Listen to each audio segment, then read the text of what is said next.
কলকাতার গলিতে গলিতে যখন ব্রিটিশ শাসনের অন্ধকার ছেয়ে আছে, তখন এক ব্যারিস্টার তার কালো গাউন ছুঁড়ে ফেলে বললেন, স্বাধীনতা আমার রক্তের দাবি। আজকের গল্প এক মহিরুহের, যে আলো জ্বালিয়েছিল বাংলার বুকে, যার স্বপ্নে মিশেছিল স্বরাজের মন্ত্র। হ্যাঁ, তিনি আর কেউ নন, তিনি চিত্তরঞ্জন দাস। দেশ তাকে ডাকে দেশবন্ধু নামে।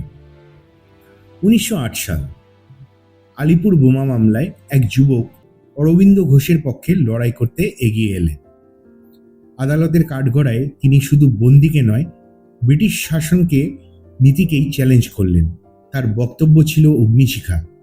স্বাধীনতা অপরাধ নয়, স্বাধীনতা অধিকার।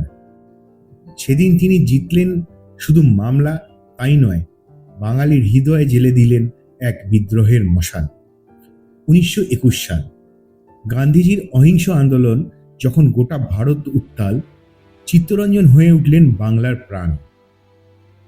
লবণ কর না দেওয়ার ডাক দিয়ে বললেন, স্বদেশী তিলক লাগাও কপালে। কিন্তু তিনি শুধু রাজনীতির নেতা নন, কবি, লেখক ও স্বপ্নদ্রষ্টা।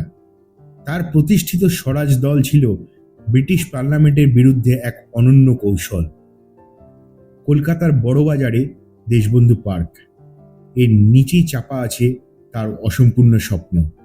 তিনি চেয়েছিলেন বাংলায় নারী শিক্ষার প্রসার, কৃষকের মুক্তি, স্বদেশী শিল্পের জাগরণ। এমনকি তার শেষ ইচ্ছা, আমার দেহ পুড়িয়ে ছাই গঙ্গায় ভাসিয়ে দিও, কিন্তু স্বরাজের পথে থেমো না। 1925 সালের 16 জুন, মাত্র 55 বছর বয়সে বিদায় নিলেন এই মহানায়ক, কিন্তু রেখে গেলেন এক অমর উত্তরাধিকার। দেশবন্ধু চিত্তরঞ্জন দাস একজন মানুষ যিনি আইনের বই আর স্বাধীনতার মশাল হাতে একাই হয়ে উঠেছিলেন বিপ্লব। তার জীবন আমাদের শেখায়, স্বপ্ন দেখাই যথেষ্ট নয়, স্বপ্নের জন্য পড়তেও হয়।